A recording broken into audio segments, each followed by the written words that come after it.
मैं उस साल मर गया जब मेरी बीवी मुझसे सबसे ज्यादा प्यार करती थी। करोड़ों की दौलत थी मेरे पास, लेकिन उसने बिना पलक झपकाए कह दिया कि अगर सब कुछ छोड़कर जाना है तो वो भी मेरे साथ जाएगी। और फिर वो मेरे साथ ही उस आग के समंदर में दफन हो गई। आखिरी पल में उसने मेरा हाथ इतनी जोर से पकड़ा हुआ था जैसे मुझे जाने नहीं देना चाहती। रोते हुए बोली थी, इस जन्म में मैंने तुम्हारा बहुत लंबा इंतजार किया है अभिनव, अगले जन्म में मुझे जल्दी ढूंढने आना प्लीज।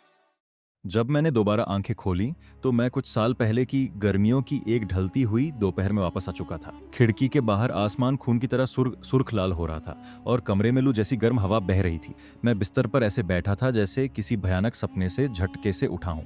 मेरा पूरा बदन सुन्न था। कोने में रखी अलार्म घड़ी बस टिक टिक कर रही थी। टेबल पर एक कैलेंडर रखा था। मैंने अपना सिर झुकाया और अपनी उंगली पर बिल्कुल नई सी चमकती हुई वेडिंग रिंग को देखा। आंखें बंद की तो वो आसमान छूती हुई आग की लपटें और अपनी हथेलियों में शिव का वो मुलायम सा स्पर्श मुझे एकदम सच लगा। ये इतना असली कैसे हो सकता है? यह सपना है या सच में ऐसा हुआ है? मैंने अपनी जांघ पर जोर से चिकोटी काटी। तेज दर्द हुआ। तभी खिड़की के बाहर से आती गाड़ियों के हॉर्न की आवाज ने मुझे मेरे उलझे हुए ख्यालों से खींचकर बाहर निकाल दिया। इस झटके के बाद मेरे अंदर एक ऐसा दर्द और पछतावा भर गया जिसका कोई अंत नहीं था। किसी की रची हुई एक गंदी गलतफहमी की वजह से मैंने लिन शियू से सालों तक बेइंतहा नफरत की थी। उस दौरान मार्केट के कॉम्पिटिटर्स ने उसे दबाने के लिए हर घटिया हथकंडा अपनाया था जिससे उसका दम घुटने लगा था। मेरे घर वालों ने भी उसके साथ बहुत बुरा और एकदम रूखा बर्ताव किया। शियू के माँ बाप तो बचपन में ही गुजर गए थे। उसका अपना कहने को कोई था ही नहीं दुनिया में। वो अपनी आधी जिंदगी बिल्कुल अकेले ही अपने माँ बाप की छोड़ी हुई कंपनी को संभालने में लगाती रही। बहुत बाद में जब वो गलतफहमी दूर हुई तब जाकर हमारी जिंदगी में 6 महीने की खुशी आई थी और हमारा एक बच्चा भी होने वाला था।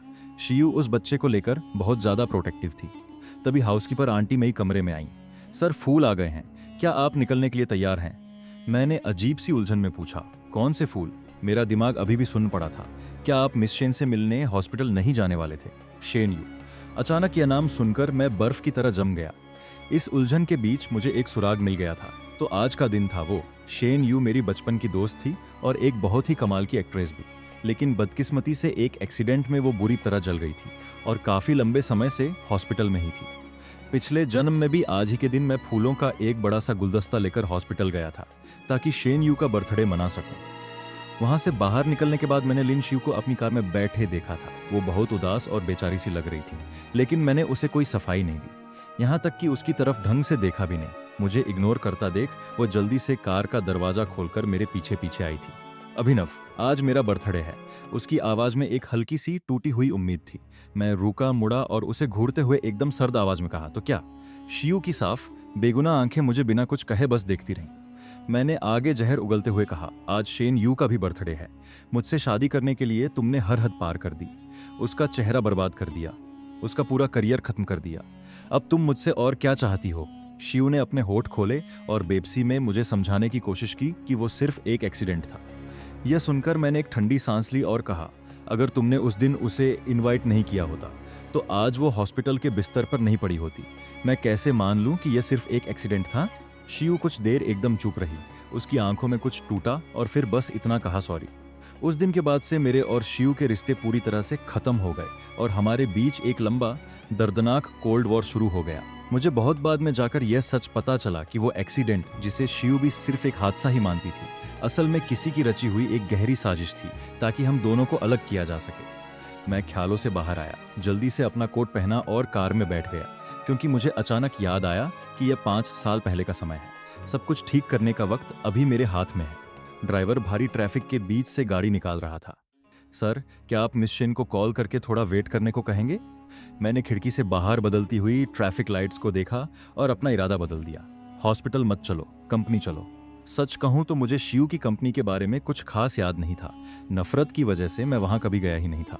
यहाँ तक कि जब मैं उसकी ऑफिस बिल्डिंग के नीचे खड़ा था तो मैं कंफ्यूज था कि आखिर तुम्हारी बिल्डिंग है कौन सी। रास्ते चलते लोग मुझे बड़ी अजीब नजरों से देख रहे थे। मैंने हाथ में एक बहुत बड़ा फूलों का गुलदस्ता पकड़ा हुआ था। अच्छे खासे कपड़े पहने थे। बिल्कुल ऐसा लग रहा था जैसे कोई कॉलेज का लड़का अपनी गर्लफ्रेंड को प्रपोज करने जा रहा हो। मैंने झिझकते हुए अपना फोन निकाला और शिव का नंबर ढूंढा।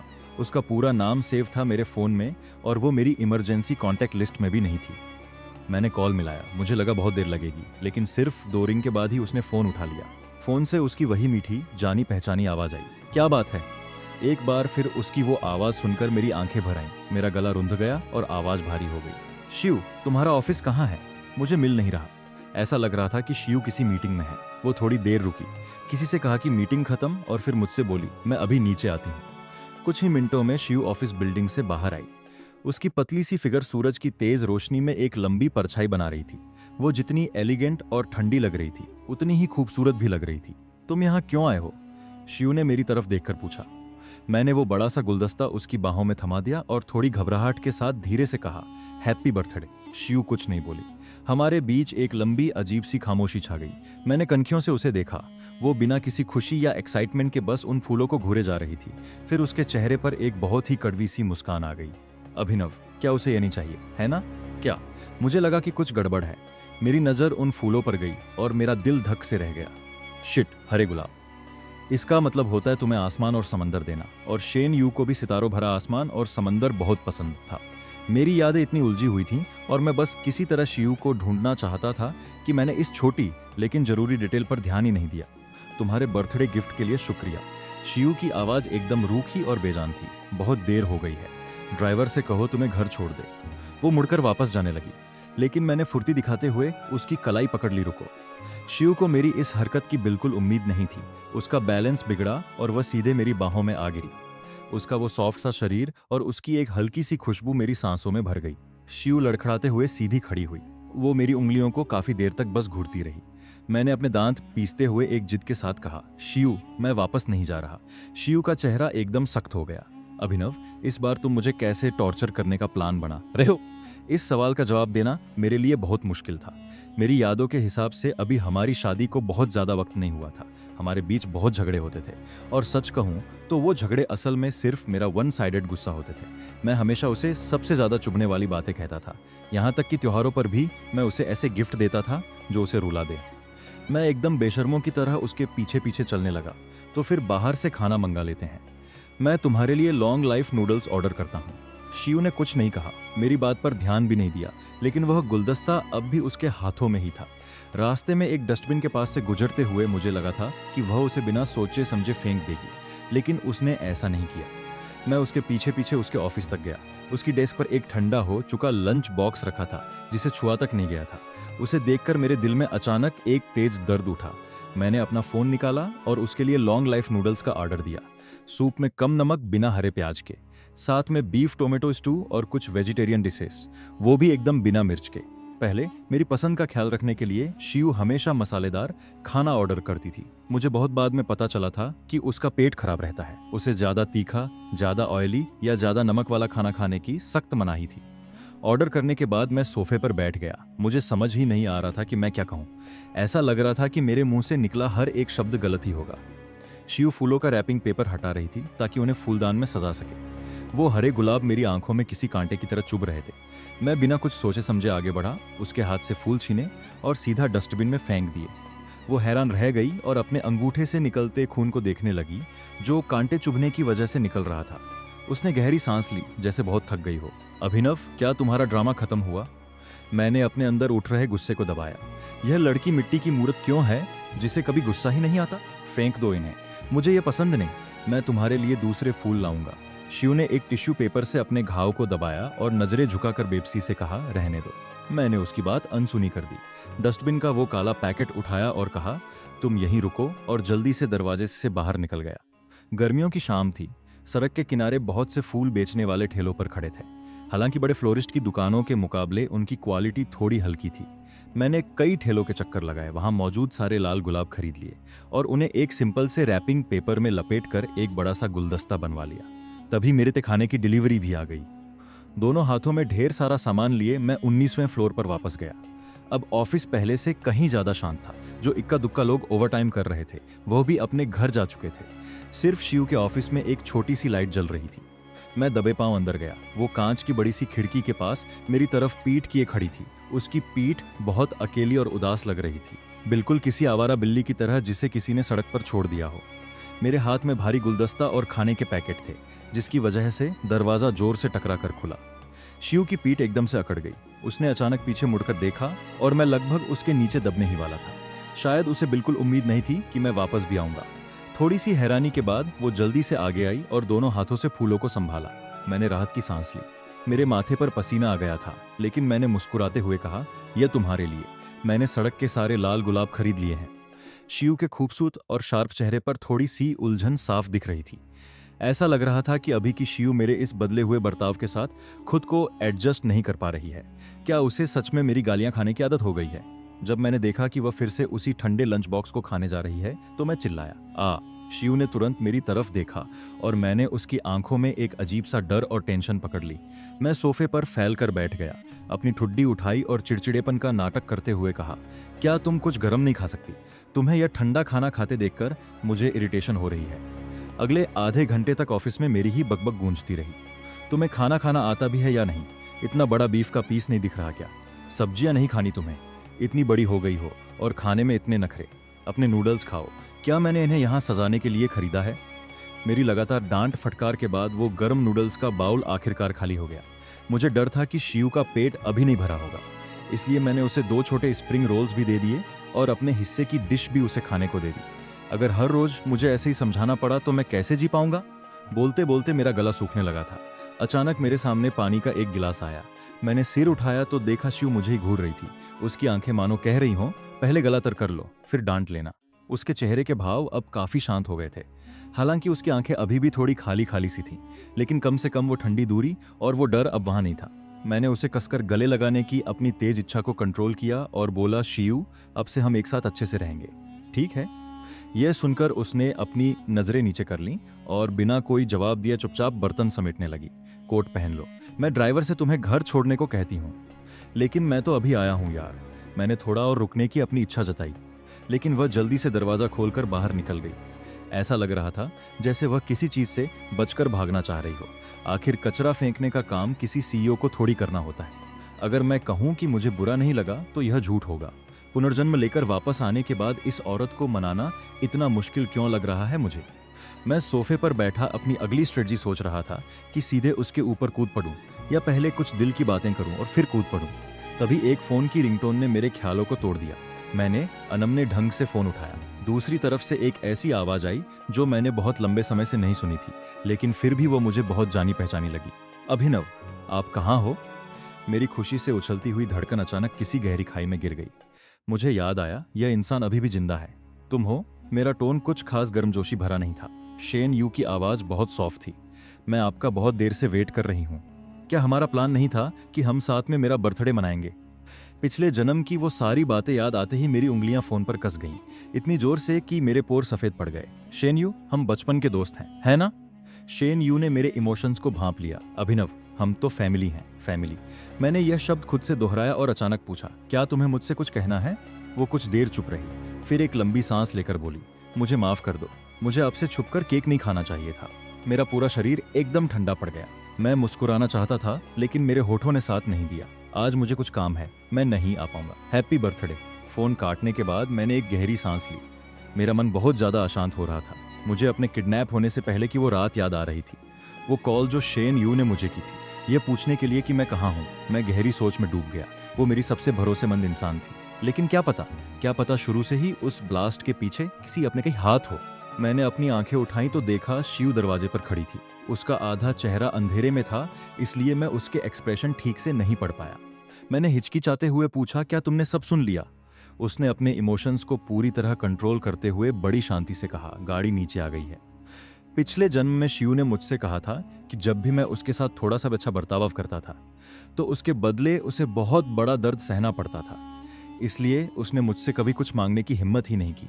उसने हमेशा खुद को इस बात के लिए तैयार रखा था कि मैं किसी भी वक्त उसे छोड़कर जा सकता हूँ। वो बातें आज मेरे दिल में किसी खंजर की तरह चुभ रही थी। उस दर्द से मेरी सांसें अटकने लगी। पिछले जन्म में आज ही के दिन जब मैं घर पर नहीं था तो उसका डिनर सिर्फ एक ठंडा लंच बॉक्स था। किसी ने भी उसे हैप्पी बर्थडे नहीं कहा था, इसीलिए वो हॉस्पिटल के गेट पर मेरा इंतजार कर रही थी। शियू सिर्फ मेरे मुंह से हैप्पी बर्थडे सुनना चाहती थी। और मैंने क्या किया? मैंने उसे मेरे मामलों से दूर रहने और मुझसे दूर रहने को कह दिया। इस सच्चाई के बोझ ने मुझे अंदर तक कुचल कर रख दिया। उसने नजरें घुमाई और बोली, सॉरी, वो बस मेरे मुंह से निकल गया। रात हो गई है, तुम्हें हॉस्पिटल जाना है तो जल्दी जाओ। मैंने शिव को हाथ जोर से अपनी तरफ खींचा और अपनी उंगलियां उसकी उंगलियों में फंसा ली। उसका पूरा शरीर एकदम अकड़ गया, लेकिन उसने अपना हाथ पीछे नहीं खींचा। उसने भारी आवाज में मुझसे पूछा, अभिनव, तुम क्या करना चाहते हो? क्या तुमने मुझे अभी तक काफी बेइज्जत नहीं किया? मैंने उसकी पतली कमर को कसकर पकड़ लिया और बहुत सख्त लहजे में कहा, बीवी, हिलना मत। मेरे ये कुछ शब्द किसी जादू की तरह थे, जिसने उसे पूरी तरह बांध दिया। मैंने अपना सिर झुकाया और शिव के ठंडे होठों को चूम लिया। उसकी कमर को पकड़े हुए मैंने उसे दीवार से सटा दिया और बहुत प्यार और केयर के साथ उसे किस किया। उसकी शुरुआत की उस अकड़न से लेकर हैरानी तक, और आखिरकार उसने खुद को पूरी तरह मुझे सरेंडर कर दिया। उसने अचानक अपनी आंखें बंद कर ली। उसकी प्योर वाइट ड्रेस अब बुरी तरह मुड़ तुड़ गई थी। उसने अनजाने में ही अपने हाथ बढ़ाए और लालच में आकर मेरी पीठ को कसकर पकड़ लिया। हम दोनों एक दूसरे से पूरी तरह चिपक गए। छत की लाइट जली और फिर बुझ गई। जब से मेरा पुनर्जन्म हुआ है, बहुत सारी इंफॉर्मेशन मेरे दिमाग में लगातार घूम रही है। मुझे किडनैप करने वाले का कभी शिव से कनेक्शन था। वो एक बैंकरप्ट हो चुकी कंपनी का मालिक था, और शेन यू के साथ सालों पहले हुआ वो एक्सीडेंट असल में मेरे सेकंड अंकल की रची हुई एक गंदी साजिश थी, ताकि मेरे और शिव के बीच दरार पड़ सके। यह सब मुझे पिछले जन्म के आखिरी साल में ही पता चला था। मेरी लोकेशंस हमेशा बहुत सीक्रेट रखी जाती थी, लेकिन फिर भी उन्होंने मुझे किडनैप कर लिया। उन्हें कैसे पता चला? इसका सिर्फ एक ही मतलब हो सकता है, शेन यू की वो फोन कॉल। मरने से पहले उसने जो आखिरी बात कही थी, वो भी शिव ने शेन यू को थैंक्स कहा था। अगर वो नहीं होती तो मैं तुम्हें कभी नहीं ढूंढ पाती। इंसान अक्सर किसी ना किसी भ्रम में रहता है। अब पीछे मुड़कर देखूं तो मेरी वो बचपन की दोस्त, जिस पर मैंने दुनिया में सबसे ज्यादा भरोसा किया, शेन यू का इस सब में आखिर क्या रोल था? रात को बहुत थक जाने और ढंग से नींद न आने की वजह से अगली सुबह मेरा सिर थोड़ा भारी भारी सा था। मैं दोपहर तक सोता रहा। शिव ने शायद अंदाजा लगा लिया था कि मैं भूखा ही उठूंगा। टेबल पर लंच बहुत सलीके से सजा हुआ था। घर एकदम साफ सुथरा था और सब कुछ परफेक्ट ऑर्डर में रखा था। जल्दी से ब्रश करके और मुंह धोकर मैंने अपना नाश्ता किया। फिर इसमें शिव के स्टडी रूम में गया। कंप्यूटर पर उसकी वीडियो मीटिंग चल रही थी। ढलते सूरज की किरणें कांच की बड़ी खिड़की से छनकर शिव के बेहद खूबसूरत और ठंडे चेहरे पर पड़ रही थी। इससे उसके अंदर की वह पैदाइशी ठंडक थोड़ी कम लग रही थी। अचानक मेरा दिल जोर से धड़का। सच में मैं उसे जितना देखता था, वो मुझे उतनी ही अट्रैक्टिव लगती थी। शिव की ऑब्जर्वेशन स्किल्स हमेशा से बहुत तेज थी। मेरे दरवाजा खोलते ही उसने अपनी नजरें उठा ली। मेरे कपड़ों को देखकर वह थोड़ी हैरान रह गई। मैं थोड़ा अनकंफर्टेबल हुआ और हल्का सा खांसा। मैं शिव के सामने बैठ गया। फोन खोला तो देखा शेन यू ने मुझे 5 बार कॉल किया था और कई मैसेज भेजे थे। सब कल रात के ही थे। उस वक्त तक शायद मेरे होश उड़ चुके थे, इसीलिए मुझे रिंगटोन सुनाई ही नहीं दी। क्या मैं शिव को कुछ ज्यादा ही घूर रहा था? उसकी नजरें स्क्रीन पर थीं, मानो उसे मेरे वहां होने का कोई फर्क ही नहीं पड़ रहा हो। चलो नाटक करते रहो। मैंने पैर पर पैर चढ़ाया और उसके विजन के साइड में अपना पैर हिलाना शुरू कर दिया। शिव की आवाज अचानक रुकी। कुछ पल की झिझक के बाद वह बोली, आज के लिए बस इतना ही। इतना कहकर उसने मीटिंग एंड कर दी। वो अपनी एग्जीक्यूटिव चेयर पर पीछे की ओर झुकी। उसकी भौहें हल्की सी सिकुड़ गई थीं। अभिनव। कल रात तक तो वो अभिनव था, अब फिर से अभिनव हो गया। मौसम थोड़ा ठंडा था। मैंने मुस्कुराते हुए अपना कोट उसके कंधों पर डाल दिया। प्रेसिडेंट लिन, क्या कल रात मेरा फोन बजा था? शिव ने शांति से अपनी पलकें झुकाई। क्या तुम्हें नहीं पता? मैंने डेस्क के ऊपर से झुककर उसकी ठुड्डी को ऊपर उठाया। भले ही तुम कितना भी अच्छा छुपा लो, लेकिन मेरे लिए तुम सिर्फ एक छोटी सी बच्ची हो। अभिनव, यह वर्किंग आवर्स हैं। उसने अपना चेहरा घुमाकर मुझे याद दिलाया। अगर उसकी सांसें थोड़ी तेज नहीं होती तो मुझे सच में लगता कि उसे मेरी इन हरकतों से कोई फर्क नहीं पड़ रहा है। मैंने उसे हल्का सा किस किया। क्या और चाहिए? वो थोड़ी देर चुप रही और फिर एकदम सीधा जवाब दिया, हाँ। मैंने उसे एक और किस किया। मैं बगल वाले कमरे में वेट कर रहा हूँ। अपना काम खत्म करो, फिर साथ घर चलेंगे। कमरे में वापस आने के बाद मुझे फिर से शेन यू का कॉल आया। अभिनव, आप सामने आ गए। दूसरी तरफ से उसकी आवाज बहुत भारी और बैठी हुई थी, जैसे वह पूरी रात रोई हो। मैं हैरान रह गया। मैं कहाँ सामने आ गया? मैं तो कहीं नहीं गया। उसकी आवाज धीमी हो गई। अगर मेरा चेहरा कभी ठीक नहीं हो सकता तो मैंने हार मानने का फैसला कर लिया है। मैं बस आपके साथ एक शांति भरी जिंदगी बिताना चाहती हूँ। मैंने अपनी भौहें सिकोड़ी और थोड़े ठंडे लहजे में कहा, हमारे बीच बहुत पहले ही सब कुछ खत्म हो चुका है, और वैसे भी मैं अब शादीशुदा हूँ। तो मेरा क्या? शेन यू ने कहा, आपके उन वादों का क्या? क्या इसलिए कि मेरा चेहरा बर्बाद हो गया है? अब आप मुझे पसंद नहीं करते? मैं कुछ बोलना चाहता था पर रुक गया। तुमने ही तो ब्रेकअप की बात कही थी। तुम्हारी नई कंपनी तुम्हें प्रमोट कर रही है ताकि तुम अपने करियर में और आगे बढ़ सको। शेन यू अभी भी हार मानने को तैयार नहीं थी। उसकी आवाज नरम पड़ गई। लेकिन अभिनव, आपने तो कहा था कि आप मेरा वेट करेंगे। मैं और कितना वेट करूं? मैंने एक लंबी सांस ली। तुम्हारे पास आगे बढ़ने के अनगिनत मौके थे, लेकिन तुमने मुझे इंतजार करने पर मजबूर किया। मेरे सेकंड अंकल अपने मतलब के लिए किसी भी हद तक जा सकते हैं। मेरे पैदा होते ही मेरे माँ बाप ने मुझे मेरे परिवार के पास छोड़ दिया था। दोनों विदेश चले गए और वहां जाकर अपनी नई फैमिली बसा ली। मैं उनके लिए सिर्फ एक मोहरा था। शेन यू ने फिल्मों में बहुत सक्सेस हासिल की, जबकि मुझे मेरे सेकंड अंकल ने एक कोने में धकेल दिया था। उस रात मैंने उसे पूरी रात कॉल किया, लेकिन उसने एक बार भी मेरा फोन नहीं उठाया। अगले दिन स्क्रीन पर उसका फर्स्ट किस देखकर मैं पूरी तरह टूट गया और हार मानकर मैंने सेकंड अंकल की वो सारी शर्तें मान ली। इस वक्त शेन यू ने फोन पर मुझसे पूछा, क्या अब आपको लिन शियू से प्यार हो गया है? मैंने बिना किसी हिचकिचाहट के तुरंत जवाब दिया, हाँ। उसके बाद के कई दिनों तक शेन यू ने मुझे कोई मैसेज नहीं किया। मैंने बहुत सोचा। पिछले जन्म में मुझे मारने वाले कातिल को पकड़ने के लिए मुझे शियू की ताकत और उसके दिमाग की जरूरत थी। पहला कदम यह था कि उसे इस बात पर यकीन दिलाया जाए कि मेरा पुनर्जन्म हुआ है, वरना कहीं वह मुझे पागल खाने न भेज दे। मैं हाथ का सहारा लेकर शियू के सामने लेटा हुआ उसे बड़े मजे से एक कहानी सुना रहा था। इस महीने में यह तीसरी रिबर्थ नॉवेल थी जो मैं उसे सुना रहा था। शियू बहुत ध्यान से सुन रही थी। अगर तुम्हें पसंद है तो मैं इसके टीवी सीरियल अडॉप्टेशन में इन्वेस्ट कर सकती हूँ। बात मेरे पसंद की नहीं है, बात यह है कि क्या तुम्हें यह पसंद है। उसने मेरी सिकुड़ी हुई शर्ट को देखा और ठंडी सांस ली। जो तुम्हें पसंद है वो मुझे भी पसंद है। आजकल मेरे और शियू के रिश्ते काफी सुधर गए थे। वह मुझे बहुत लाड प्यार करती थी, मेरी हर बात मानती थी, लेकिन मुझे हमेशा लगता था कि हमारे बीच एक अदृश्य सी दीवार है जिसे गिराना जरूरी है। शियू, मैंने कुर्सी को पास खींचा और सीरियस चेहरा बनाकर उसके ठीक सामने बैठ गया। मुझे लगता है कि अब तुम्हें बता देना चाहिए। उसने अपनी चॉपस्टिक्स नीचे रखीं और ऐसे बैठ गई जैसे मेरी बात बहुत ध्यान से सुनने को तैयार हो। मैंने बहुत ही गंभीर चेहरे के साथ कहना शुरू किया, सच कहूं तो मेरा भी पुनर्जन्म हुआ है। कमरे में एक लंबी खामोशी छा गई। शियू ने अपनी भौहें हल्की सी ऊपर की और अपने होठ दबा लिए। उसे मेरी बात पर हंसी आ रही थी। मैंने उसकी तरफ उंगली उठाई। मुझे पता था तुम यकीन नहीं करोगी। उसके होठों पर एक मुस्कान आई जिसे उसने कंट्रोल करते हुए कहा, मैं यकीन करती हूँ। मैंने बिना रुके सब कुछ उगल दिया। पिछले जन्म की सारी बातें एक ही सांस में बता दी। शुरुआत में वो ऐसे सुन रही थी जैसे किसी छोटे बच्चे की मनगढ़ंत कहानी सुन रही हो, मानो मैंने कोई नया जोक सीखा हो। लेकिन धीरे धीरे उसकी भौहें तन गई। जिसने मुझे चाकू मारा था उसका सरनेम झो था। शायद वो फ्यूचर में तुम्हारी कंपनी का एम्प्लॉय बनेगा और बाद में अपनी खुद की कंपनी खोलेगा। जाहिर है अभी 5 साल पहले मुझे नहीं पता कि वो कहाँ है। और हाँ, मेरे सेकंड अंकल भी इसमें शामिल थे। आखिर में हमें ध्यान रखना होगा। मेरी बात अभी पूरी भी नहीं हुई थी कि एक तेज फोन रिंगटोन ने मुझे बीच में ही रोक दिया। मैंने और शियू दोनों ने स्क्रीन पर कॉलर का नाम देखा। मेरी लापरवाही की वजह से शेन यू का नाम अभी भी पूरा सेव नहीं किया गया था। शियू के एक्सप्रेशन तुरंत बदल गए और वो वापस अपने उसी ठंडे और रिजर्व एटीट्यूड में आ गई। वो उठी और प्लेट्स उठाने लगी। मैं बर्तन धोने जा रही हूँ। वो फीलिंग फिर से वापस आ गई। क्या शियू मुझसे बच रही थी या वो अंदर से डरी हुई थी? मैंने दांत पीसे फोन उठाया और उसके पीछे पीछे किचन में गया। उसकी पीठ दरवाजे की तरफ थी और उसने नल खोल दिया था। स्पीकर ऑन कर दिया। स्पीकर से शेन यू की वो जानी पहचानी आवाज गूंज उठी, अभिनव, शायद यह आखिरी बार है जब मैं आपको कॉल कर रही हूँ। फोन से इंसानी आवाज के साथ साथ तेज हवाओं के चलने की सनसनाती आवाज भी आ रही थी। मैं तुरंत अलर्ट हो गया। उसकी आवाज बहुत धीमी थी। मैं हाई स्कूल की बिल्डिंग की छत पर हूँ। अभिनव, क्या आपको याद है जिस दिन मेरे माता पिता ने मुझे छोड़ा था? तब आपने कहा था कि आपके परिवार में भी कोई ऐसा नहीं है जो सच में आपसे प्यार करता हो, और उस दिन आपने मुझे रोक लिया था। उसकी आवाज बहुत हल्की थी जिसमें एक गहरी उदासी मिली हुई थी।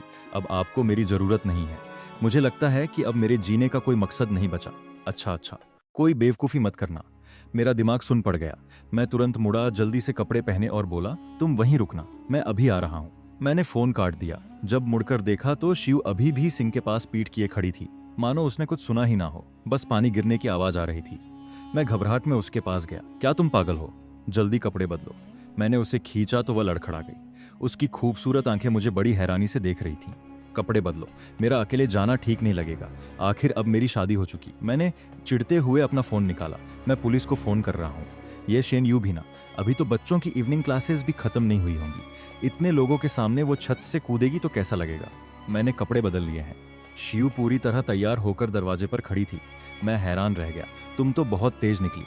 पुलिस पहले ही मौके पर पहुंच चुकी थी और उन्होंने मुझसे कहा कि शेन यू को बार बार कॉल ना करूं, उसे एक झूठी उम्मीद में रहने दूं ताकि वह तुरंत कोई खतरनाक कदम ना उठाए। इस बीच पुलिस ने स्कूल के बच्चों को सुरक्षित बाहर निकाल लिया था। हम जल्दी ही वहां पहुंच गए।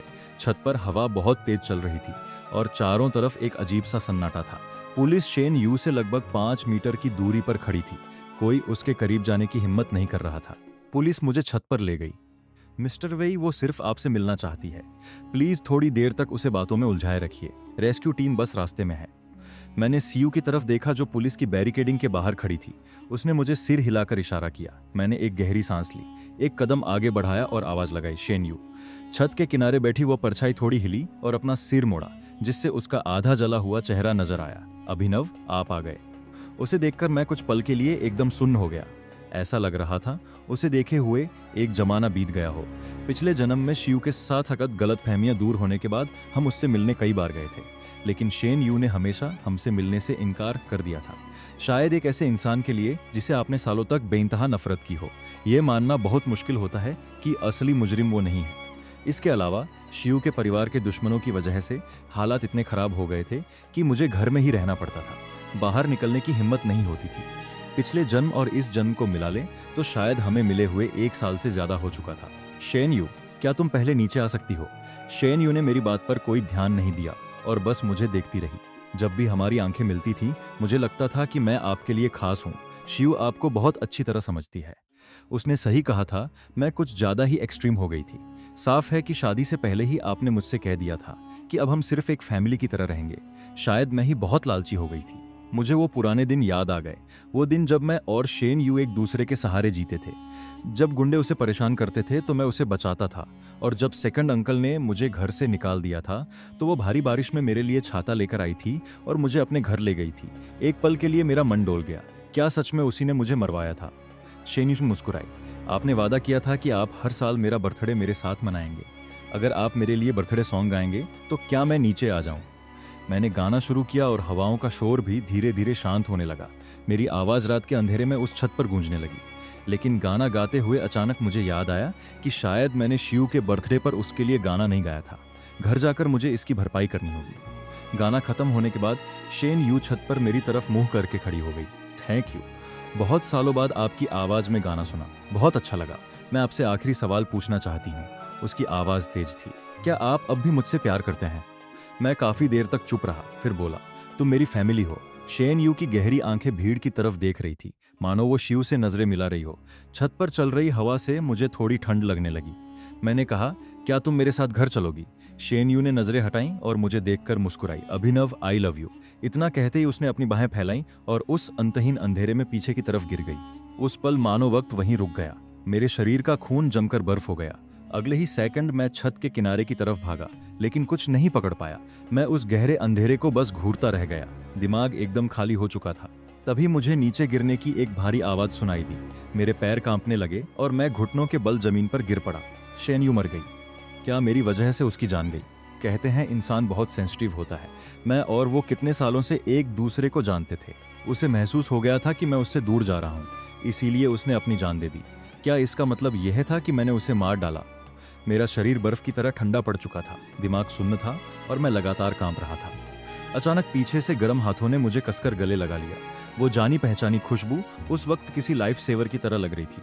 उसने मुझे गले लगाया और बोली, वो मरी नहीं है। नीचे पुलिस ने उसे बचाने के लिए एयर कुशन बिछा रखा था। मैंने अपनी आंखें बंद कर ली और काफी देर बाद जाकर मेरी सांस में सांस आई। शिव की आवाज बहुत ठंडी थी। उसे सिर्फ थोड़ी खरोचें आई हैं। उसे हॉस्पिटल ले जाया गया है। अगर तुम जाना चाहते हो तो मैं तुम्हें छोड़ सकती हूँ। नहीं, मेरी आवाज बैठी हुई थी। मैं तुम्हारे साथ रहना चाहता हूँ। मैं और शिव वापस कार में आ गए। खिड़की के बाहर पुलिस वाले एक एक करके वहां से जा रहे थे। थोड़ी देर में कोई हमें हॉस्पिटल ले जाएगा, क्योंकि शेन यू का कोई परिवार नहीं है। मैंने बहुत थकी हुई आवाज में शिव से कहा, यहाँ आने से पहले एक बात थी जो मैंने तुमसे नहीं कही थी। मुझे शक है कि शेन यू भी पिछले जन्म की उस साजिश में शामिल थी। शिव ने एक गहरी सांस ली। और अगर वह शामिल नहीं हुई तो? अगर वह बेकसूर निकली तो तुम उसे चुनोगे या मुझे? जब उसने यह सवाल पूछा तब जाकर मुझे सच में राहत मिली, क्योंकि शिव हमेशा यही मानकर चलती थी कि मैं उसे कभी नहीं चुनूंगा। मैंने पूरी सीरियसनेस के साथ शिव की तरफ देखा। जाहिर सी बात है, मैं तुम्हें चुनूंगा। तुम्हें याद है जब शेन यू ने अपना डेब्यू किया था? उस वक्त मैं उससे ब्रेकअप कर चुका था। वह फिल्मों में गई, उसका नाम बड़ा हो गया। जब मेरी तुमसे शादी हुई तब तक हमारे ब्रेकअप को 1 साल से ज्यादा हो चुका था। मैं मानता हूं कि शुरुआत में मैं तुमसे नफरत करता था, ठीक वैसे ही जैसे मैं सेकंड अंकल से करता था। मुझे उन लोगों से नफरत थी जो बिना मेरी इजाजत के मेरी जिंदगी में घुस आए थे। उसी दौरान शेन यू का एक इन्वेस्टर के साथ डिनर पर जाते वक्त एक्सीडेंट हो गया और वह गाड़ी तुम चलात रही थी। इसलिए मैंने तुम्हें भी सेकंड अंकल जैसा ही बेरहम और क्रूर मान लिया था। मैंने तुमसे इसलिए नफरत नहीं की थी क्योंकि मुझे शेन्यू पसंद थी। मुझे बस ऐसे लोग पसंद नहीं थे जो जरा सी बात पर किसी का करियर बर्बाद कर दे। शिव ने धीरे से मेरा हाथ पकड़ लिया। सॉरी, वो मेरी ही गलती थी। मैंने चीज़ों को ठीक से नहीं संभाला। नहीं, मैंने उसके माथे पर हल्का सा किस किया। मैंने कहा ना, वो सेकंड अंकल की गलती थी। इसमें तुम्हारी कोई गलती नहीं थी। तुम्हें किसने डांटा? मैं उससे जाकर हिसाब लूंगा। वो थोड़ी देर चुप रही और फिर बोली, थैंक यू। ये पहली बार है जब किसी ने मेरा साइड लिया है, वह भी तुमने। यह सुनकर मुझे फिर से बहुत गिल्टी महसूस होने लगा। शिव ने मुझे ध्यान से देखा। क्या तुम बता सकते हो कि तुमने मुझे पसंद करना कब शुरू किया? कार में काफी अंधेरा था, लेकिन मैं उसकी आंखों में एक चमक देख सकता था। मैंने धीरे से कहना शुरू किया, एक बार तुम शराब पीकर घर आई थी और तुमने मेरे पिल्ले के लिए मेरे बुने हुए मफलर को खराब कर दिया था। आधी रात को तुम फर्श पर पालथी मारकर बैठी थी और यह समझने की कोशिश कर रही थी कि इसे वापस कैसे बुना जाए। मैंने तुमसे कहा कि सो जाओ, तो तुमने कहा कि अगर पिल्ले के पास मफलर नहीं होगा तो उसे सर्दियों में बहुत ठंड लगेगी। तभी मैंने सोचा, जो इंसान इस बात की फिक्र कर सकता है कि एक पिल्ले को ठंड लगेगी या नहीं, वो किसी इंसान को नुकसान कैसे पहुंचा सकता है। सच कहूं तो एक बात थी जो मैंने उसे नहीं बताई। उस रात शिव नींद में बड़बड़ा रही थी। उसने कहा था, अभिनव, मुझे भी बहुत ठंड लग रही है। और यह मैंने तब सुना था जब मैं आधी रात को पानी पीने उठा था। उस वक्त मेरा दिल पिघल गया था। मुझे लगा वो भी कितनी बेचारी है, अकेली है, जिससे कोई प्यार नहीं करता। शिव बहुत मजे से सुन रही थी। क्या हम कुत्ता पालने वाले हैं? शादी के तीसरे साल मेरे बर्थडे पर तुमने मुझे एक कुत्ता गिफ्ट किया था। तुमने कहा था कि तुम बहुत बिजी रहती हो, अक्सर घर नहीं आ पाती, इसलिए यह मेरे साथ रहेगा। मैंने उंगलियों पर हिसाब लगाते हुए खुशी से कहा, अगर अभी के हिसाब से देखें तो वह शायद अभी किसी घर में बूढ़ा कुत्ता होगा। उसका अभी तक पुनर्जन्म नहीं हुआ होगा। हमारा कुत्ता बहुत होशियार था। उसे जो सिखाओ तुरंत सीख जाता था। क्या तुम्हें शक नहीं है कि उसने भी मैनपो का सूप नहीं पिया था? मैं अचानक चुप हो गया। शिव भी हैरान रह गई। मैंने खाली नजरों से उसका हाथ पकड़ा और कहा, शेन यू, वो भी मेरे जैसी ही है। क्या मतलब? मेरी भौहें और तन गईं। अभी उसके कूदने से पहले उसने मुझसे कहा था कि सालों से उसने मुझे हैप्पी बर्थडे गाते हुए नहीं सुना, लेकिन सच तो यह है कि मैंने पिछले साल ही उसके लिए गाया था। शिव ने आंखें सिकोड़ी और उसे तुरंत समझ आ गया कि बात क्या है। आधे घंटे बाद जब हम हॉस्पिटल पहुंचे तो डॉक्टर ने हमें बताया कि कोई शेन यू को ले जा चुका है। जब हमने और पूछा तो उन्होंने पेशेंट की प्राइवेसी का बहाना बनाकर हमें कुछ भी बताने से मना कर दिया। इस सिचुएशन के बाद यह यकीन करना बहुत मुश्किल था कि शेन यू का उस सब से कोई लेना देना नहीं था। घर लौटते वक्त मैं बस एक ही बात के बारे में सोच रहा था। तुम्हें क्या लगता है, क्या उसने जानबूझकर वहां से छलांग लगाई थी? शिव की नजरें बाहर की तरफ थी। जाहिर है, जब ऊंचाई बहुत ज्यादा नहीं होती तो पुलिस हमेशा रेस्क्यू एयर कुशन लगाती है। अगर मैं उसकी जगह होती तो मुझे 100% यकीन होता कि मैं कूदने के बाद भी जिंदा बचूंगी। मैंने उसे ध्यान से देखा। तो तुम्हें क्या लगता है उसके दिमाग में क्या चल रहा था? उसने हल्की सी सांस ली। तुम्हारी सिंपैथी पाना, सिर्फ इसलिए ताकि तुम उसकी तरफदारी करो। पिछले दोनों जन्मों को मिलाकर यह सच में पहली बार था जब शिव ने मुझसे इतने जेलसी भरे शब्द कहे थे। मैंने अपने होंठ दबाए और बहुत सीरियस होकर हिलाया। समझ गए? उसने रूखेपन से पूछा। औरतें औरतों को सबसे अच्छी तरह समझती हैं। मैं खिड़की के बाहर गुजरते नज़ारों को देखते हुए गहरी सोच में डूब गया। मैंने शिव को 5 साल पहले ही वार्निंग दे दी थी कि किसी से सावधान रहना है। उम्मीद है कि चीजें इससे ज्यादा खराब नहीं होंगी। पिछले जन्म की याद आई जब वो बिना डरे आग के समंदर में कूद गई थी और मुझे कसकर गले लगा लिया था। उस पल को याद करके मेरा दिल फिर से दर्द से भर गया। घंटों तक सफर करने के बाद जब हम घर पहुंचे तो काफी रात हो चुकी थी। हाउसकीपर आंटी मेई जा चुकी थी और लिविंग रूम की लाइट बंद थी। जैसे ही शिव ने लाइट जलाने के लिए हाथ बढ़ाया, मैंने झपट कर उसे सोफे पर गिरा दिया। शिव के कपड़े थोड़े अस्त व्यस्त हो गए। उसने भारी आवाज में पूछा, तुम क्या कर रहे हो? मैंने उसके कान के पास फुसफुसाते हुए कहा, शिव, मैं तुमसे प्यार करता हूँ। उसकी सांसें तुरंत तेज हो गईं। किसने सोचा था कि सिर्फ एक आई लव यू का इतना गहरा असर होगा कि वह इतनी बेचैन हो जाएगी। मैं मुस्कुराया और अपनी आवाज को नरम करते हुए बोला, बीवी, आई लव यू। अगले ही पल शिव ने मेरे होठों को चूम लिया। उसकी इस नई इंटेंसिटी ने मुझे ऐसे कैद कर लिया कि मैं उसके प्यार को ठुकरा ही नहीं सका। उसके हाथ मेरे चेहरे को ऐसे सहला रहे थे मानो मैं कोई बहुत कीमती चीज हूँ। मैंने मुस्कुराते हुए पूछा, क्या तुमने हमारे बच्चे के लिए कोई निकनेम सोचा है? शिव के इमोशंस अब कंट्रोल से बाहर हो चुके थे। उसने मुझे कसकर गले लगाया और बोली, अभिनव, तुम मेरे हो। नहाने के बाद मेरी आंखें नींद से भारी हो रही थी। मेरे हाथ अभी भी उसे पकड़े हुए थे और वह एक शांत बिल्ली की तरह मेरी बाहों में थी, मानो उसे कभी गुस्सा ही ना आता हो। अभिनव, मुझे बहुत नींद आ रही है। उसकी आवाज बहुत प्यारी और नींद से भरी हुई थी। जब हमारी नई नई शादी हुई थी तो तुमने मुझसे प्रॉमिस किया था कि तुम मेरे साथ मूवी देखने जाओगे। लेकिन अगले दिन तुमने कहा कि तुम्हारे पेट में दर्द है और तुम चले गए। क्या तुम हॉस्पिटल उससे मिलने गए थे? मेरे लिए तो यह बहुत पुरानी बात हो चुकी थी। मैंने थोड़ा याद करने की कोशिश की, लेकिन इसका शेन यू से कोई लेना देना नहीं लगा। उस बार मैं सच में ड्रिप लगवाने हॉस्पिटल गया था, लेकिन शियू की टोन कुछ ठीक नहीं लग रही थी। मेरी नींद पूरी तरह उड़ चुकी थी। मैं उठकर बैठ गया। शियू थोड़ी देर हैरान रही, फिर बोली, सॉरी। मुझे सॉरी मत बोलो। मैं पालथी मारकर बैठ गया। मैं बस ये जानना चाहता हूँ कि तुम्हें ऐसा क्यों लगा कि मैं शेन यू से मिलने गया था। वैसे तो शियू के कॉन्टेक्ट्स इतने मजबूत थे कि वह आसानी से मेरा शेड्यूल पता कर सकती थी। उसे यह भी पता चल जाता कि मैं हॉस्पिटल में अपनी जिंदगी और मौत से लड़ते हुए ड्रिप लगवा रहा था। लेकिन उसने कभी मेरे बारे में कोई इन्वेस्टिगेशन नहीं की। थोड़ी देर चुप रहने के बाद शियू ने सच बता दिया। मैं शेन यू की भी चैट मोमेंट्स देख सकती थी। हम दोनों ने एक दूसरे की तरफ देखा और दोनों की ही आंखों में कंफ्यूजन था। शियू ने अपना फोन निकाला और मुझे दे दिया। मैंने जल्दी से शेन यू की प्रोफाइल पिक्चर पर क्लिक किया। जैसे ही मैंने उसकी टाइमलाइन देखी, मेरा दिमाग शून्य हो गया। 9 अगस्त, आज अभिनव ने कहा कि वो मेरा बर्थडे सेलिब्रेट करेगा। Thank you my love. 1 अक्टूबर, अभिनव के हाथ का बना खाना चखने का मौका मिला। वही पुराना टेस्ट। मैं पागलों की तरह स्क्रॉल करता रहा। 6 महीने पुरानी एक पोस्ट मिली। मूवी रिलीज हो गई है। अभिनव का इंतजार कर रही हूँ। यह ठीक वही दिन था जब मुझे गैस्ट्रोएंटराइटिस, पेट का इन्फेक्शन हुआ था। लेकिन जब मैंने अपना फोन चेक किया तो शेन यू की टाइमलाइन बिल्कुल खाली थी। यह पोस्ट सिर्फ शियू को दिखाने के लिए सेट किए गए थे। सच तो यह था कि शादी के बाद से मैं शेन यू से बहुत कम मिलता था। ज्यादा से ज्यादा हॉस्पिटल वाले मुझे बिल भरने के लिए कॉल करते थे, या जब डॉक्टर को उसका ट्रीटमेंट प्लान चेंज करना होता था तब वो मुझसे बात करती थी। मैं सच में उसे सिर्फ एक पुरानी दोस्त मानता था, लेकिन वो मेरी पीठ पीछे बार बार मेरे अपनों को चोट पहुंचा रही थी। मेरे सिर में दर्द होने लगा था और तुमने इस सब पर यकीन कर लिया। इन पोस्ट में मेरी एक भी फोटो नहीं है। शियू ने नजरें झुकाकर मेरे फोन की खाली स्क्रीन को देखा। उसकी आंखों में कुछ उम्मीद सी जगी। अभिनव, मेरी हिम्मत नहीं हुई कि मैं इस पर यकीन ना करूं। वो बार बार ऐप खोलती और बंद करती रही, मानो कुछ कंफर्म करना चाहती हो, या शायद यह सिर्फ उसकी घबराहट थी। जब अचानक से थोड़ी उम्मीद दिखी तो मुझे डर लगा कि अगर मैं इन्वेस्टिगेट करवाऊंगी और मुझे पता चला कि तुम सच में उसके साथ मूवी थिएटर में थे, तो इससे अच्छा था कि मुझे कुछ पता ही ना चले। मुझे उस पर गुस्सा भी आ रहा था और तरस भी। तुमने मुझसे एक बार पूछा क्यों नहीं। बोलते बोलते मैं अचानक रुक गया। वो मुझसे पूछने की हिम्मत कैसे करती। उस वक्त मैं बात बात पर उसे ताने मारता था। अगर वो पूछती भी तो शायद मेरे जवाब उसके खुद के अंदाजों से भी ज्यादा कड़वे होते। मेरी गलती है। मैंने अपनी रूठी हुई बीवी को गले लगा लिया। मेरी नाक जलने लगी थी। सॉरी। आज के बाद मैं तुम पर कभी गुस्सा नहीं करूंगा। वो धीरे से मुस्कुराई। मैं तुमसे कभी नाराज नहीं होंगी अभिनव। बस कभी यह मत कहना कि तुम्हें मेरी जरूरत नहीं है। उस रात हमारे बीच की वो आखिरी दीवार भी टूटकर गिर गई।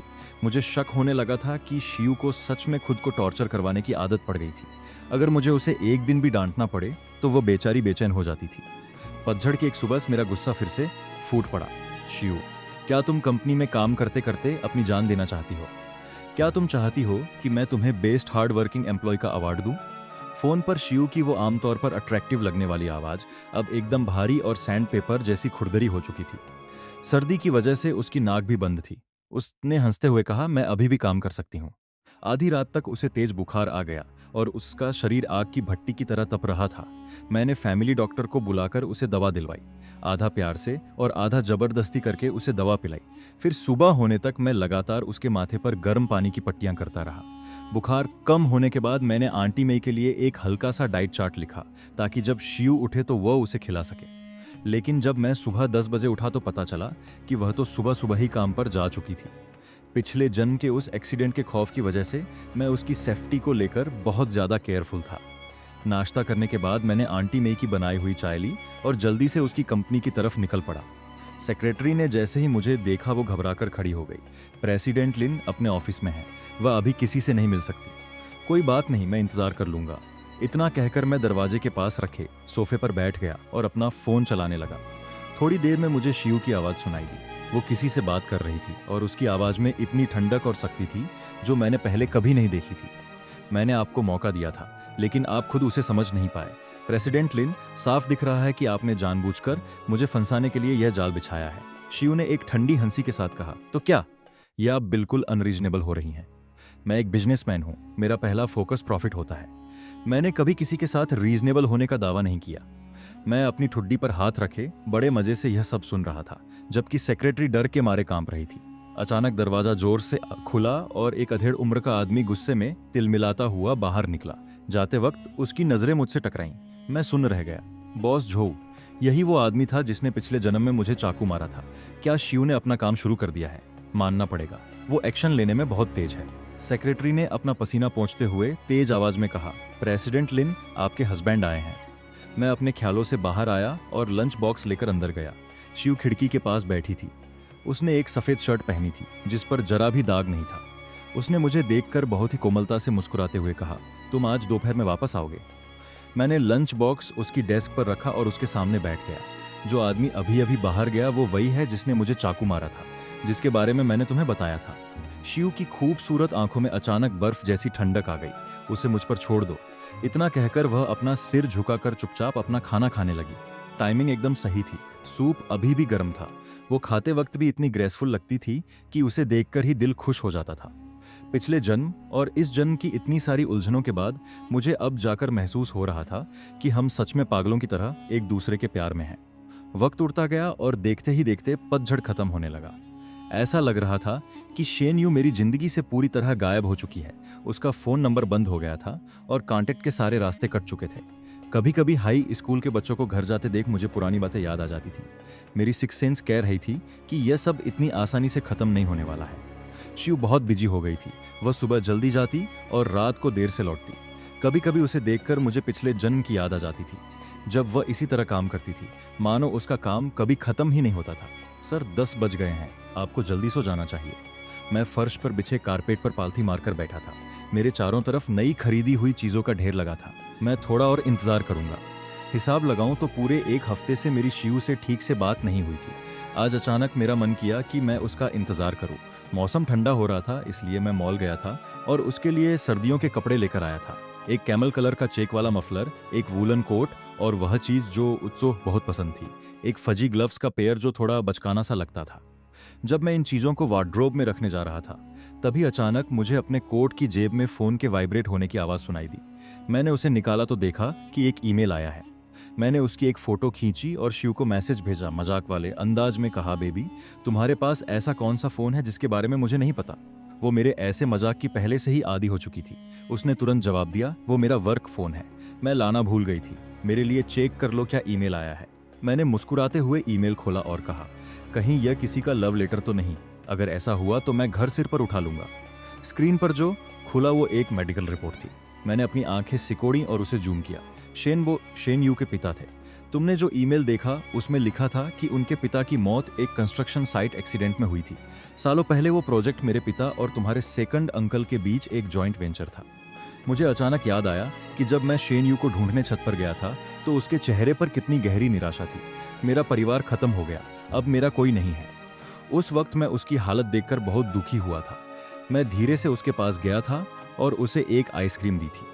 मेरे पास भी कोई फैमिली नहीं है तो कैसा रहेगा अगर मैंने अपनी बाह पर लगे चोट के निशान दिखाते हुए कहा था, देखो, यह उन लोगों ने मारा है जिन्होंने मुझे बाथरूम में बंद कर दिया था। मेरे सेकंड अंकल तो बस मुझे डांटते हैं कि मैं उनके लिए मुसीबतें खड़ी करता हूँ, उन्हें मेरी कोई परवाह नहीं है। शेन यू ने मेरी तरफ सिर झुकाकर देखा, आइसक्रीम ली और छत के किनारे से नीचे कूद गई, मतलब किनारे से हटकर नीचे फर्श पर आ गई। तुम्हारे सेकंड अंकल का नाम क्या है? वेइतियान। शेन यू ने धीरे से आंखें उठाई। क्या वो वही ग्रुप वाले वेइतियान है? जब मैंने सिर हिलाकर हाँ कहा तो उसने एक ऐसी सीरियस नजर से मुझे देखा जो मैंने पहले कभी नहीं देखी थी। उसने कहा था, चिंता मत करो, अब से हम एक फैमिली हैं। सालों तक मैं यही सोचता रहा, लेकिन अब जाकर मुझे उसकी उस नजर का असली मतलब समझ आया। शायद सेकंड अंकल का नाम जानने से पहले वो सच में मुझे अपनी फैमिली मानना चाहती थी, लेकिन जब उसे पता चला कि मेरा वही फैमिली से क्या कनेक्शन है तो उसने मुझे अपना बदला लेने का एक जरिया बना लिया। शुरुआत से ही उसका किया हुआ हर वादा सिर्फ एक झूठ की बुनियाद पर टिका था। शिव ने कहा, अभिनव, मैं देख सकती हूँ कि शेन यू तुमसे प्यार करती है। तुमने कहा कि पिछले जन्म में तुम्हारी मौत के पीछे उसका भी हाथ था। शायद वह इसलिए था क्योंकि तुमने मुझे चुना था। मैं तुम्हें उसके साथ ऐसे खतरे में नहीं छोड़ सकती। अगर तुम मुझसे दूर हो जाओगे तो आने वाला सारा खतरा मैं अकेले झेल लूंगी। मैंने धीरे से अपना सिर हिलाया। अगर मैं अपनी बीवी को ही नहीं बचा सकता तो मैं किस बात का मर्द हूँ? मैं तुम्हारे साथ यह नाटक करने को तैयार हूँ। कुछ हफ्तों बाद मीडिया में यह खबर फैल गई कि मशहूर बिजनेस वूमन लिन शियू का तलाक हो गया है। उसी दिन मेरी विला से अपना सामान लेकर निकलते हुए तस्वीरें इंटरनेट पर वायरल हो गईं। चेनफी मुझे अपना सामान उठाकर अपने अपार्टमेंट में लाते हुए देखकर बहुत खुश हुआ।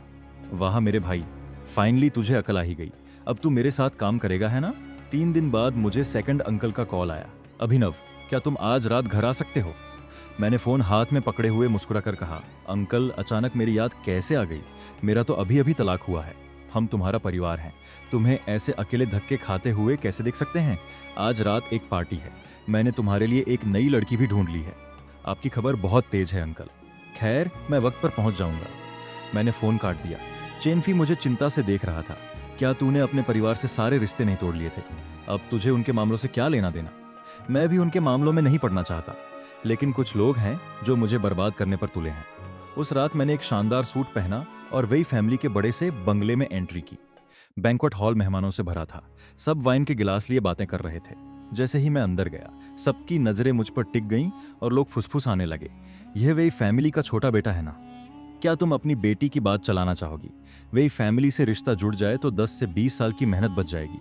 मैं भीड़ के बीच से गुजर रहा था, तभी मुझे एक जानी पहचानी आवाज सुनाई दी जो मैंने काफी वक्त से नहीं सुनी थी। आवाज की दिशा में देखा तो शिव एक वाइन का गिलास पकड़े लोगों के बीच खड़ी थी। वो हमेशा की तरह सबसे अलग और खूबसूरत लग रही थी। उसके तलाक की खबर सुनकर कई अमीर बिजनेसमैन उसके आसपास मंडरा रहे थे। शिव ने मुझे ठंडी नजरों से देखा और फिर नजरें फेर ली। इस नाटक को असली दिखाने के लिए मैं उसके पास नहीं गया और सीधा बालकनी का दरवाजा खोलकर बाहर निकल गया ताकि थोड़ी ताजी हवा ले सकूं। लेकिन बालकनी पर पहले से ही कोई मौजूद था, और वह भी मेरा एक पुराना जानकार, शेन यू। वो रेलिंग के सहारे खड़ी थी। उस जले हुए चेहरे का अब सिर्फ एक खूबसूरत हिस्सा अंधेरे में चमक रहा था। अभिनव, बहुत दिन हो गए। मेरे कदम रुक गए। हाँ, बहुत दिन हो गए। वो हल्की सी हंसी। मुझसे इतने दूर दूर क्यों हो? मैंने अपनी घबराहट छुपाने की कोशिश की और एक गहरी सांस ली। तुम ऐसा क्यों सोच रही हो? मैंने तो तुमसे पूछा तक नहीं कि तुम इतने दिनों से कहाँ थी। तुमने मेरा नंबर ब्लॉक कर दिया था ना? तुम तो बहुत होशियार हो गई हो। मैंने पुराने दिनों की तरह ही मजाक में उसके कंधे पर थपकी दी। तभी दरवाजे की तरफ से आने वाली रोशनी किसी के आने से छुप गई। मैंने पलट कर देखा तो शिव दरवाजे पर सहारा लिए बड़ी ही बेरुखी से हमारी तरफ देख रही थी। शेन यू ने जवाब दिया, मैं अपनी सर्जरी के लिए गई थी। वो थोड़ा आगे आई जिससे हल्की रोशनी उसके चेहरे पर पड़ी। उसके चेहरे का वह हिस्सा जो बुरी तरह जल गया था अब आधे से ज्यादा ठीक हो चुका था। ध्यान से देखो, क्या मैं पहले जैसी नहीं लग रही? मैं उसे कुछ देर घूरता रहा और फिर एक कदम पीछे हटकर दूरी बनाते हुए बोला, हाँ लग रही हो। मुझे तुम्हारे लिए खुशी है। तभी दरवाजा खुला और सेकंड अंकल कुछ मेहमानों के साथ अंदर आए। चलो मैं तुम सबको अपने भतीजे अभिनव से मिलाता हूँ। और यह है हमारी कंपनी की नई एक्ट्रेस शेन यू। यह दोनों बचपन से एक दूसरे को जानते हैं। इस पार्टी का एक मकसद इन दोनों की जिंदगी को सेटल करना भी है। मेहमानों ने तालियां बजाईं और बधाइयां देनी शुरू कर दी। मुझे और शेन यू को चारों तरफ से घेर लिया। मैंने अपनी भौहें सिकोड़ी। सेकंड अंकल, मैं अभी शादी नहीं करना।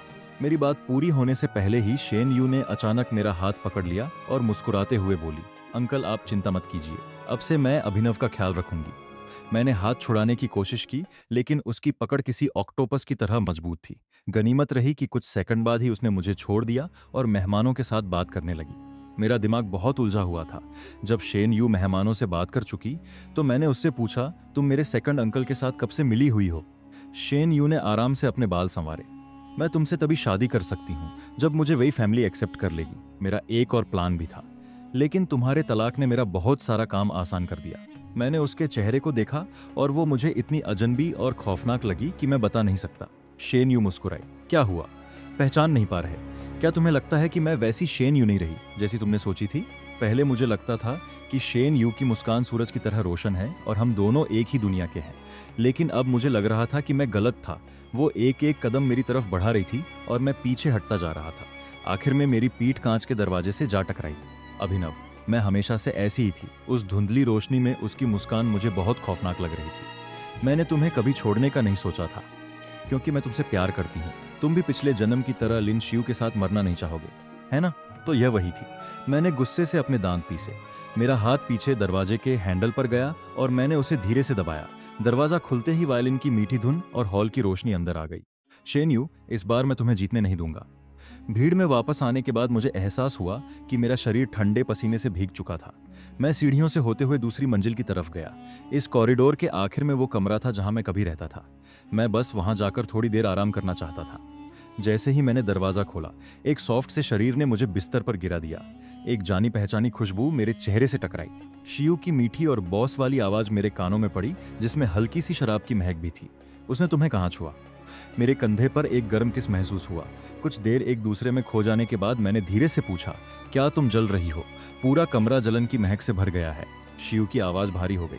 मैं किसी को तुम्हें छूने नहीं दूंगी, किसी को भी नहीं। मैंने उसके बालों को सहलाया। शेन यू ने मेरे सेकंड अंकल से हाथ मिला लिया है और उसे मेरी हालत का अंदाजा हो गया है। वो तुम्हारे प्लान्स को लेकर भी अलर्ट है। क्या तुम्हें लगता है कि तुम्हारा प्लान कामयाब होगा? अभिनव, अगर इस सब में वही फैमिली को बहुत बड़ा नुकसान हुआ तो तुम क्या करोगे? तो उसे इस बात की चिंता थी। मैंने शियू का हाथ पकड़ा। मेरे माता पिता की शादी एक बिजनेस डील थी। वह दोनों एक दूसरे से नफरत करते थे। मेरे पैदा होते ही उन्होंने मुझे सेकंड अंकल के पास छोड़ दिया और दोनों विदेश चले गए। सेकंड अंकल ने हमेशा मुझे अपने फायदे और पावर के लिए एक मोहरे की तरह इस्तेमाल किया। अगर तुम ना होती तो शायद मैं बहुत पहले ही मर चुका होता। इसलिए मेरी चिंता मत करो। अगर वही फैमिली बर्बाद होती है तो वह सेकंड अंकल के बुरे कर्मों का नतीजा होगा। वो इसी के लायक हैं। अगले कुछ महीनों तक मेरी जिंदगी बिल्कुल नॉर्मल रही। वैसे भी बड़े होने के बाद से मैंने वही फैमिली से एक पैसा नहीं लिया था। मैंने पार्ट टाइम जॉब्स करके अपनी पढ़ाई पूरी की थी और डिजाइनिंग में अच्छा नाम कमा लिया था। अगर सेकंड अंकल के मुझे जबरदस्ती बुलाकर शेन यू से शादी करने का प्रेशर डालने को छोड़ दे तो बाकी सब शांति से चल रहा था। चेनफी इस बात से बहुत चिढ़ा हुआ था। तूने तो उनसे रिश्ते खत्म कर लिए थे ना, तो फिर उनकी बात क्यों मान रहा है? मैंने उसे कुछ नहीं बताया। शेन यू मेरी सिचुएशन जानती थी। अगर मैं उसकी बात नहीं मानता तो वह सेकंड अंकल को भड़का कर शियू के रास्ते में मुश्किलें खड़ी कर देती, जब तक शियू उन दोनों का खेल खत्म नहीं कर देती। मुझे उन्हें बातों में उलझा कर रखना ही था। चेनफी को टीवी देखने का बहुत शौक था। आजकल शियू अक्सर फाइनेंस चैनल्स पर दिख जाती थी। उसे देखते ही चेनफी भड़क जाता था।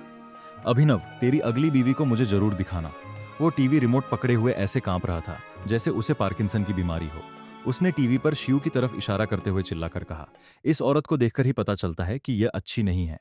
अगर तूने दोबारा ऐसी औरत से शादी की तो मैं सच कह रहा हूं, मैं उल्टा लटक कर गोबर खाऊंगा। मैंने अपने डिजाइन के कागजों से सिर उठाया और थोड़ी झिझकते हुए कहा, मेरे भाई, इतने कॉन्फिडेंस से मत बोल। कभी कभी अपने लिए बचने का कोई रास्ता भी छोड़ देना चाहिए। अब मुझे शियू से मिलने के लिए छुप छुप कर जाना पड़ता था। शहर में भारी बर्फबारी हुई थी। मैंने एक मोटा स्वेटर पहना और कचरे का बैग लेकर नीचे आया। शियू की कार मेरी बिल्डिंग के नीचे खड़ी थी। बाहर बहुत ठंड थी, लेकिन वह कार से बाहर खड़ी मेरा इंतजार कर रही थी।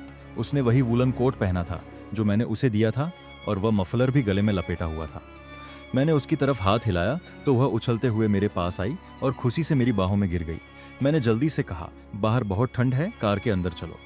कार की हेडलाइट्स बंद हो गईं और चारों तरफ अंधेरा छा गया। सिर्फ कुछ दूरी पर लगी स्ट्रीट लाइट की रोशनी उस सफेद बर्फ पर पड़ रही थी।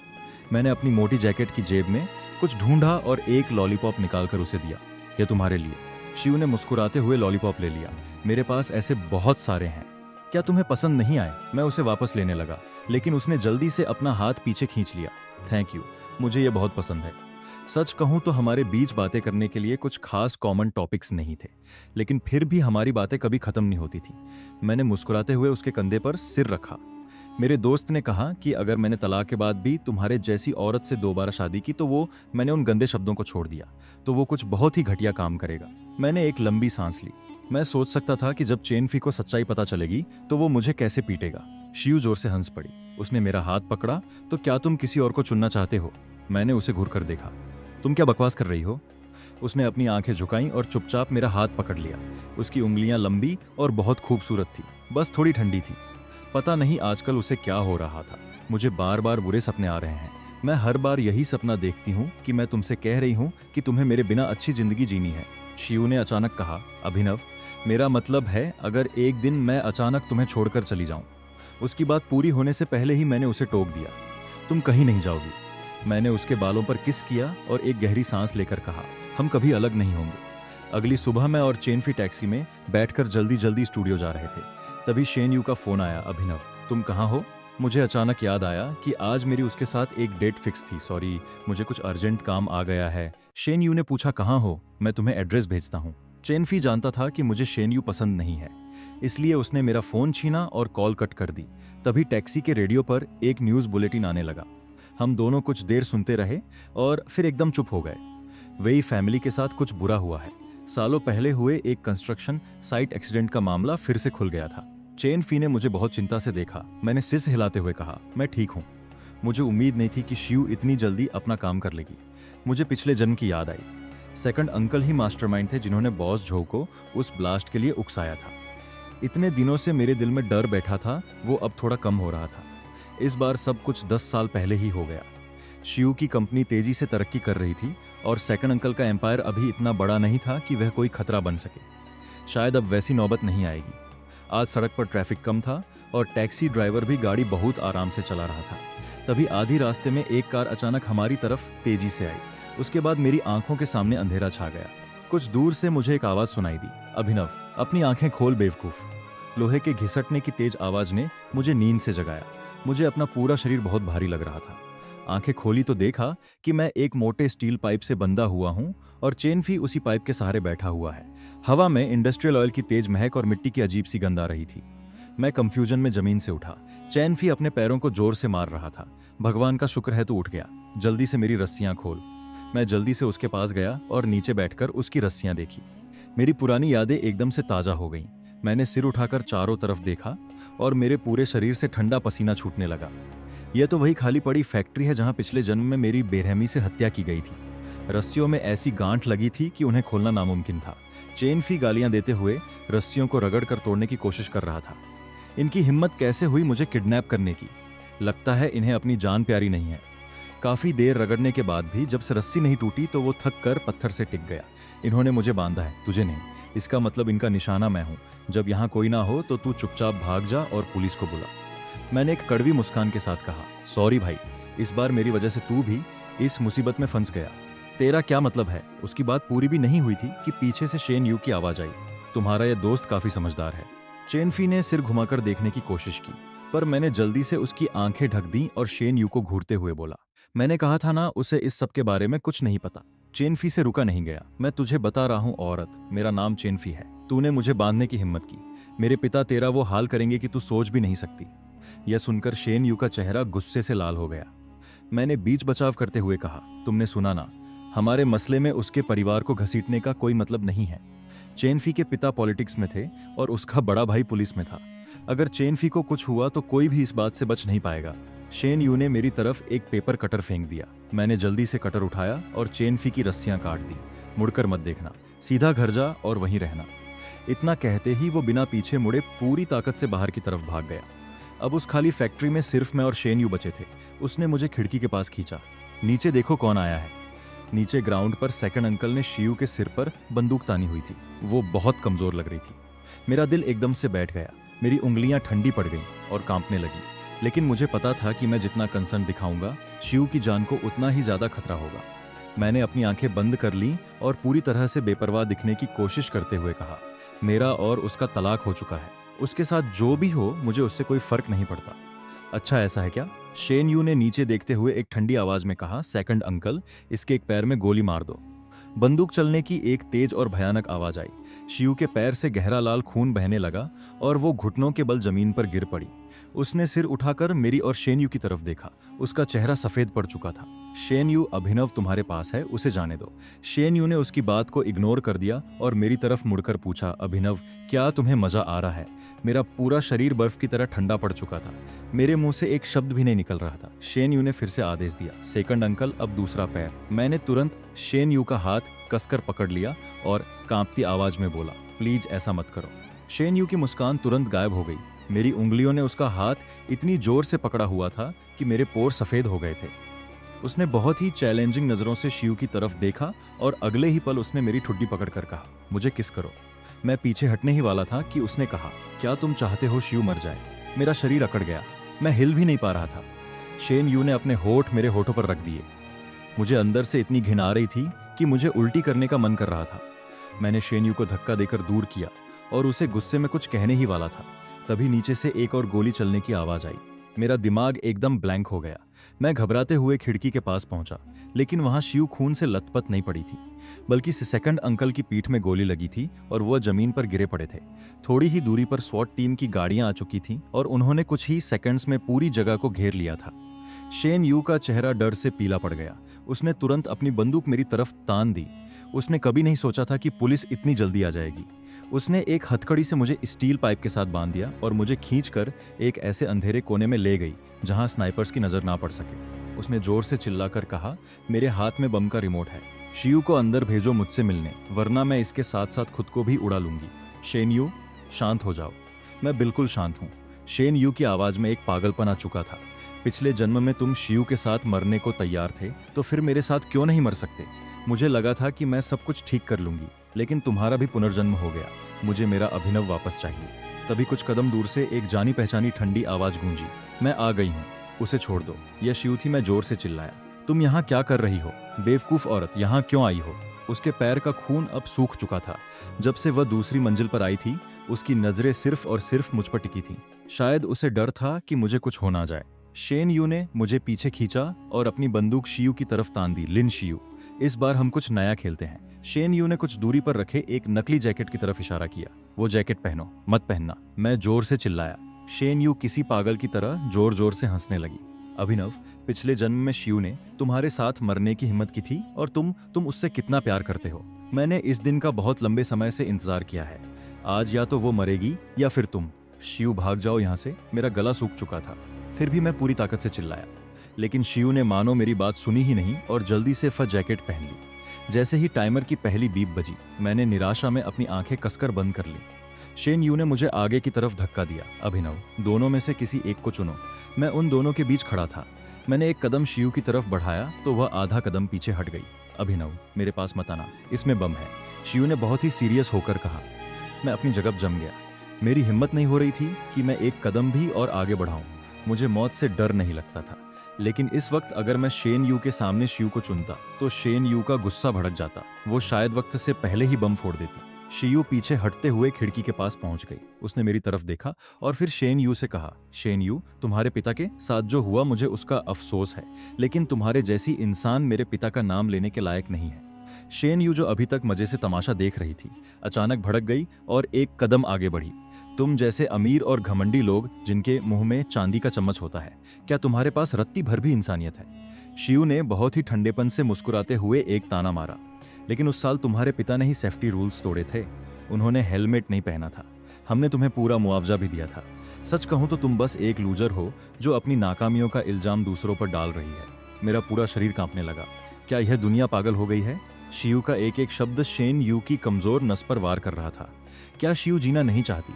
शेन यू ने अचानक अपनी जेब से एक लाइटर निकाला और उसे जोर से जमीन पर फेंक दिया। पलक झपकते ही वहां भयंकर आग भड़क उठी। उसने पहले ही पूरे फर्श पर पेट्रोल छिड़क रखा था। तुम लोगों ने ही मेरी जिंदगी बर्बाद की है। शेन यू की आंखें खून की तरह लाल हो चुकी थीं। वो आग के बीच से मेरी तरफ बढ़ रही थी। उसका आधा जला हुआ चेहरा आग की रोशनी में और भी खौफनाक लग रहा था। अभिनव, तुमने मुझे क्यों नहीं चुना?